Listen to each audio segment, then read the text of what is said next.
Hello friends, Ramya வீட்டு சமையலுக்கு உங்களை வரவேற்கிறேன்.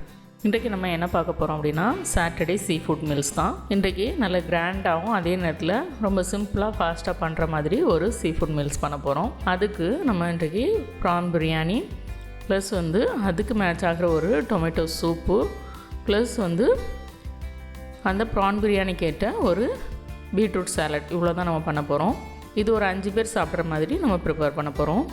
ஃபஸ்ட்டு டொமேட்டோ சூப் பண்ணிடலாம். ஒரு 1/4 கிலோ டொமேட்டோ எடுத்து வேக வச்சு எடுத்துருக்கிறேன். அந்த தோல்லாம் கலண்டு போகிற வரைக்கும் நீங்கள் வேக வச்சுக்கணும். ஒரு 5 நிமிஷம் ஆகும்.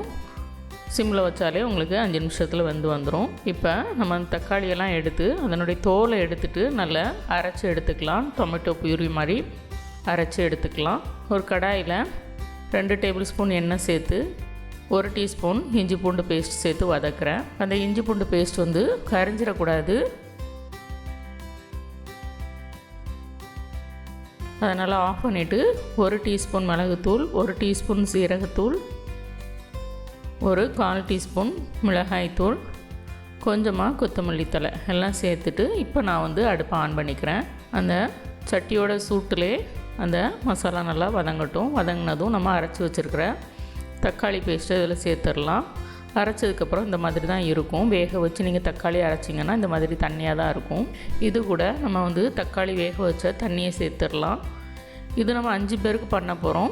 அதனால் மொத்தத்தில் ஒரு 600லேருந்து 700 ml தண்ணி இருக்கிற அளவுக்கு தான் நீங்கள் சேர்க்கணும். இப்போ இது பார்த்திங்கன்னா ஒரு 300 ml தண்ணி இருக்கும் இந்த தக்காளி பியூரி எல்லாம் சேர்த்து. அது கூட நான் தேவையான தண்ணி சேர்த்துட்டு உப்பு சேர்த்துட்டு 1 டீஸ்பூன் அளவுக்கு வெல்லம் சேர்த்துக்கிறேன். அந்த அளவுக்கு ஒரு கட்டி வெல்லம் சேர்த்துக்கோங்க. சேர்த்து எல்லாத்தையும் நல்லா கொதிக்க விடலாம். நல்லா கலகலனும் ஒரு 3லேருந்து 5 நிமிஷம் கொதிக்க விடுங்க.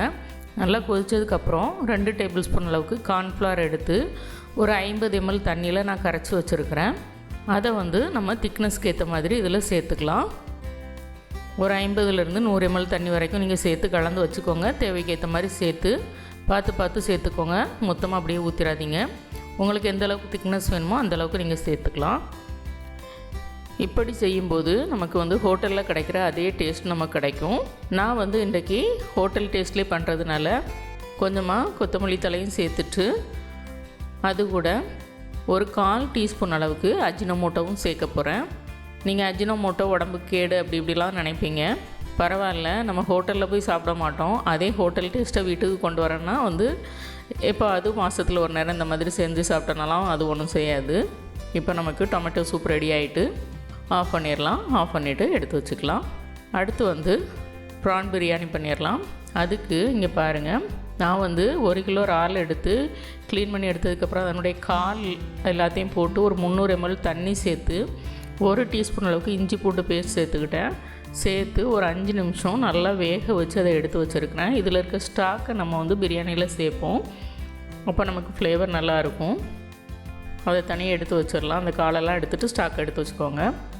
அடுத்து 1 கிலோ இறால் எடுத்துருக்கிறேன். நல்லா க்ளீன் பண்ணிடுங்க. க்ளீன் பண்ணிவிட்டு அதில் 1/2 டீஸ்பூன் மஞ்சள் தூள் சேர்த்து தண்ணி சேர்த்து அதை ஓரமாக வச்சிடுறேன். ஒரு 10 நிமிஷம் அந்த மஞ்சள் தண்ணியில் இருக்கட்டும்.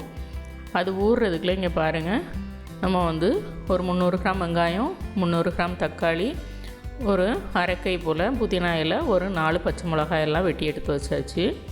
10 நிமிஷம் இந்த தண்ணியில் இறால் நல்லா ஊறி இருந்துச்சு. அதை ஒரு 2 தண்ணியில் நல்லா கழுவி எடுத்துக்கலாம். ஏன்னா இது வளர்ப்பு இறால். கண்டிப்பாக நீங்கள் மஞ்சள் தண்ணி போட்டு கழுவணும், இல்லாட்டினா பாசி வாடை இருக்கும். அதில் 1/2 டீஸ்பூன் மிளகாய்த்தூள், அதுக்கு தேவையான உப்பு, அதாவது இறாலுக்கு தேவையான உப்பு சேர்த்துக்கோங்க. சேர்த்து நல்லா கலந்து வச்சிடுறேன். ஒரு 10 நிமிஷம் இது ஊறிட்டுருக்கட்டும். சீரக சம்பா அரிசி நான் ஏற்கனவே ஒரு 3/4 கிலோ அரிசி எடுத்து நல்லா ஒரு 3 தண்ணியில் கழுவிட்டு ஒரு 1/2 மணி நேரம் ஊற வச்சுருக்கிறேன். எப்போவுமே பாசுமதி அரிசியாக இருந்தாலும் சரி, சீரக சம்பா அரிசியாக இருந்தாலும் சரி 1/2 மணி நேரத்துலேருந்து ஒரு 3/4 மணி நேரம் ஊறணும். இப்போ கடாயை அடுப்பில் வச்சு நான் ஒரு 5 டேபிள் ஸ்பூன் அளவுக்கு கடலெண்ணெய் சேர்த்துருக்குறேன். கொஞ்சமாக அந்த புதினா இலையையும் 4 பச்சை மிளகாயும் அதில் சேர்த்தாச்சு. புதினா இலை இந்த மாதிரி ஒரு 1/4 கை அளவுக்கு சேர்த்துக்கிட்டால் போதும், அதிகமாக சேர்க்காதீங்க. நல்லா பொரிஞ்சு வரட்டும். பொரிஞ்சு வந்ததுக்கப்புறம் நம்ம வெட்டி வச்சுருக்கிற வெங்காயத்தை சேர்த்துக்கலாம். வெங்காயம் ஒரு முக்கால் பதம், அதாவது ஒரு 80% வந்து நல்லா வதங்கணும். அதாவது சிக்கன் பிரியாணி மட்டன் பிரியாணிக்கெலாம் நல்லா வதக்குவோம். இந்த பிரியாணிக்கு ஒரு முக்கால் பதம், அதாவது 80% இந்த அளவுக்கு வதங்கினா போதும். வதங்கினதுக்கப்புறம் 300 கிராம் தக்காளி வெட்டி வச்சுருந்தோம், அதையும் சேர்த்துடலாம். தக்காளி சின்ன சின்னதாக வெட்டிக்கோங்க, நல்லா பழுத்த தக்காளி எடுத்துக்கோங்க. இந்த தக்காளி வந்து நல்லா வதங்கணும். அதனால் நம்ம இது கூட இப்போ இஞ்சி பூண்டு பேஸ்ட் சேர்த்துடலாம். 1.5 டீஸ்பூன் அளவுக்கு இஞ்சி பூண்டு பேஸ்ட் சேர்த்துருக்கோங்க. இதுக்கு தேவையான உப்பையும் நீங்கள் இப்போவே சேர்த்துடலாம். சேர்த்துட்டு நல்லா வதக்குங்க. அந்த தக்காளி நல்லா மசிஞ்சு வரட்டும். ஏன்னா சிக்கன் பிரியாணி மட்டன் பிரியாணிக்கெலாம் கொஞ்சம் பெரிய சைஸாக தான் தக்காளி போடுவோம். அதுவும் இல்லாமல் ரொம்ப வதங்க விடக்கூடாது, அதில் தக்காளி ஃப்ளேவர் இறங்கக்கூடாது. ஆனால் இங்கே வந்து இறால் பிரியாணிக்கு தக்காளி ஃப்ளேவர் நல்லா இறங்கணும், அப்போ தான் நல்லாயிருக்கும். இப்போ தக்காளி நல்லா மசிஞ்சு வந்துருச்சு. நம்ம இப்போ வந்து மசாலா போட்டு வச்சுருக்கிற இறாலை அதில் சேர்த்துடலாம். சேர்த்துட்டு நல்லா கலந்து விடுங்க. இப்போ நமக்கு பிரியாணிக்கு தேவையான மசாலா எல்லாம் இதில் சேர்த்துடலாம். காரத்துக்கு ஏற்ற மாதிரி மிளகாத்தூள் சேர்த்துக்கோங்க. மிளகாய்த்தூள் 1 டீஸ்பூன், தனியாத்தூள் 1/2 டீஸ்பூன், மஞ்சள் தூள் 1/4 டீஸ்பூன், கரம் மசாலா ஒரு 3/4 டீஸ்பூன் அளவுக்கு நான் சேர்த்துக்கிறேன். இப்போ சேர்த்து எல்லாத்தையும் வதக்கலாம். கரம் மசாலா நீங்கள் கடையில் வாங்கினதுன்னா நீங்கள் ஒரு 1/2 டீஸ்பூன் அளவுக்கு சேர்த்துக்கோங்க. இது வீட்டில் அரைச்சது, அதனால் 3/4 டீஸ்பூன் சேர்த்துருக்குறேன். இதே இது நீங்கள் வந்து ஹோல் கரம் மசாலா நீங்கள் சேர்க்குறீங்க அப்படின்னா பட்டை ஏலக்காய் கிராம்பு அது 3 மட்டும் வந்து ஒரு 5 சேர்த்துக்கோங்க. அது கரெக்டாக இருக்கும். அதாவது ஒவ்வொரு கிராம் அளவுக்கு சேர்த்துக்கோங்க, கரெக்டாக இருக்கும். இப்போ நம்ம இது எல்லாத்தையும் வதக்கலாம். இதில் ஹோல் கரம் மசாலா போடலை அப்படின்றதுனால நம்ம லஞ்சுக்கெலாம் வெளியே எங்கேயும் எடுத்துகிட்டு போகிறதுக்கு ஈஸியாக இருக்கும். ஒரு அரைக்கை மல்லி இலை சேர்த்துருக்குறேன். சேர்த்து நல்லா வதக்கிக்கோங்க. அந்த மல்லி இலை இறாலில் எல்லாம் சேர்ந்து கலந்து வரட்டும், அந்தளவுக்கு வதக்கி விடுங்க. இறாலில் இருக்க தண்ணியெல்லாம் வற்றி வரட்டும். இப்போ நம்ம இன்னொரு 2 டேபிள் ஸ்பூன் அளவுக்கு நான் கடலெண்ணெய் திரும்ப சேர்த்துக்கிறேன். மொத்தத்தில் 7 டேபிள் ஸ்பூன் எண்ணெய் சேர்த்துருக்குறோம். எப்போவுமே எண்ணெய் முதல்ல மொத்தமாக ஊற்றிடாதீங்க, தேவையை பொறுத்து சேர்த்துக்கோங்க. இப்போ இதில் இருந்து நல்ல ஒரு குழிக்கரண்டி அளவுக்கு நான் வந்து இந்த மசாலாவை இறாலோடு சேர்த்து எடுத்து வச்சுக்கிறேன். மீதி இருக்க மசாலா வந்து இங்கே பாருங்கள் எண்ணெய் விட்டு வந்துருச்சு. நம்ம வந்து தண்ணி சேர்த்துடலாம். இதில் வந்து நான் வந்து 6 டம்ளர் அரிசி எடுத்துருக்கிறேன். அதுக்கு 9 டம்ளர் தண்ணி நம்ம சேர்க்கணும். 9 டம்ளர் தண்ணிக்கு, அதாவது 1 டம்ளர் அரிசிக்கு 1.5 டம்ளர் தண்ணி அந்தளவுக்கு சேர்க்கணும். ஆனால் 3/4 கிலோவுக்கு மேலே போடும்போது, நம்ம 3/4 கிலோ 1 கிலோ அரிசி போடும்போது இந்த மாதிரி தம் போடும்போது என்ன பண்ணணும்னா எக்ஸ்ட்ரா 1 டம்ளர் ஊற்றிக்கலாம். இப்போ ஃபஸ்ட்டு நம்ம என்ன சேர்த்தோம் அப்படின்னா 2 டம்ளர் தண்ணி வந்து அந்த இறாலோட காலை வேக வச்சதுலேருந்து வந்த ஸ்டாக்கை நம்ம சேர்த்துருக்குறோம். மீதி இருக்க பேலன்ஸ் இருக்க 8 டம்ளர் தண்ணியையும் நம்ம சேர்த்துடலாம். அதாவது 9 டம்ளர் தண்ணி, அதில் 2 டம்ளர் இறால் வேக வச்ச, அதாவது இறாலுடைய கால் வேக வச்ச ஸ்டாக்கு ப்ளஸ் 7 டம்ளர் தண்ணி. இப்போ 3/4 கிலோ அரிசி அப்படின்றதுனால எக்ஸ்ட்ரா 1 டம்ளர் தண்ணி நான் சேர்த்துருக்குறேன். மொத்தம் 10 டம்ளர் தண்ணி நான் சேர்த்துருக்குறேன். அப்படி சேர்த்திங்கன்னா தான் உங்களுக்கு அடி பிடிக்காமல் நல்ல பொறுமையாக நீட்டாக வெந்து வரும். சீரக சம்பா அரிசினாலும் சரி, பாசுமதி அரிசினாலும் சரி, தண்ணி அளவு ரொம்ப முக்கியம். நீங்கள் கவனமாக பார்த்து சேர்த்துக்கணும்.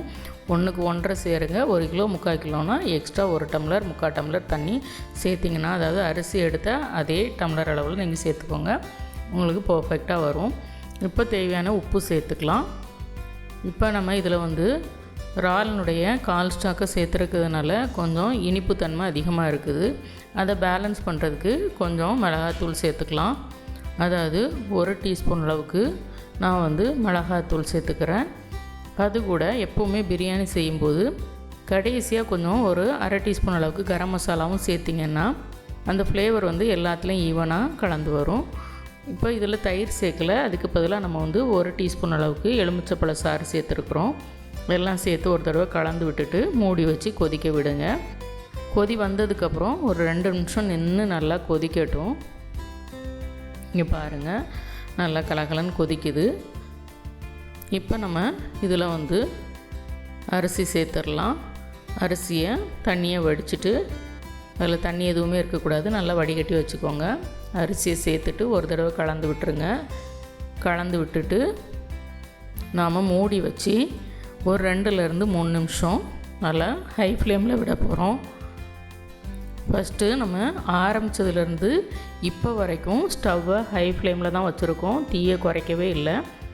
இங்கே பாருங்கள் ஒரு 3 நிமிஷம் கழித்து அந்த பாதி அரிசி வந்து நல்லா உள்ளே இழுத்து தண்ணியெல்லாம் மேலே வந்திருக்கு. இனிமேல் நம்ம திறந்து வச்சுட்டு ஹை ஃப்ளேம்லேயே வச்சுக்கலாம். இன்னும் ஒரு 2 நிமிஷம் வச்சுருப்போம். அந்த அரிசி வந்து நல்லா மேலே வரணும், தண்ணியெல்லாம் உள்ளே இழுத்துக்கணும். அதுதான் தம் வைக்கிறதுக்கு சரியான பக்குவம். இடையிடைய ஒரு அரை நிமிஷத்துக்கு ஒரு நேரம் நல்லா ஃப்ளாட்டான கரண்டி வச்சு ரொம்ப ஜென்டிலாக மெதுவாக கலந்து விடுங்க. இல்லைனா உங்களுக்கு, ஏன்னா நம்ம ஹை ஃப்ளேமில் வச்சுருக்கோம், லைட்டாக ஒரு பக்கம் அடி பிடிச்சிட்டுனா கூட நமக்கு போக போக அந்த இடம் பிடிச்சிக்கிட்டே இருக்கும். இங்கே பாருங்கள், இப்போது ஒரு 2லேருந்து 3 நிமிஷத்துக்குள்ள தண்ணியெல்லாம் நல்லா உள்ளே இழுத்து அரிசி மேலே வந்துருச்சு. நம்ம கலந்து விட்டதுக்கப்புறம் அரிசி உள்ளே இழுக்கக்கூடாது, இப்படி தான் இருக்கணும். இப்போ நம்ம ஒரு பவுலில் எடுத்து வச்சுருந்த அந்த இறால் கலவையை அதில் சேர்த்துட்டோம். இப்படி வைக்கும்போது கடைசியாக நமக்கு வந்து அந்த இறால்லாம் ஒரே இடமா இருக்கும். யாருக்காவது ஒருத்தருக்கு அதிகமாக இறால் தேவைன்னா எடுத்து கொடுக்குறதுக்கு வசதியாக இருக்கும். கொஞ்சமாக கொத்தமல்லி தலையை தூவி இப்போ நான் மூடிட்டு மேலே வெயிட் வச்சுட்டேன். இப்போ நம்ம அடுப்பை சிம்மில் மாற்றிடலாம். சிம்மில் மாற்றிட்டு ஒரு 10லேருந்து 12 நிமிஷம் அப்படியே விட்டுருங்க. 12 நிமிஷம் கழித்து நாம் அதை திறந்து பார்க்கலாம். அது வெந்துட்டுருக்கிறதுக்குள்ளே நம்ம வந்து ஒரு பீட்ரூட்டை இங்கே பாருங்கள், முழுசாக தோலே எடுக்காமல் ஒரு 5 நிமிஷம் நல்லா இந்த மாதிரி தோலோடே நல்லா பாயில் பண்ணி எடுத்துக்கோங்க. ஃபஸ்ட்டு நல்லா வாஷ் பண்ணிக்கோங்க, அதுக்கப்புறம் தோலோடே பாயில் பண்ணி எடுத்துக்கோங்க. பாயில் பண்ணதுக்கப்புறம் தான் நீங்கள் பீல் பண்ணணும்.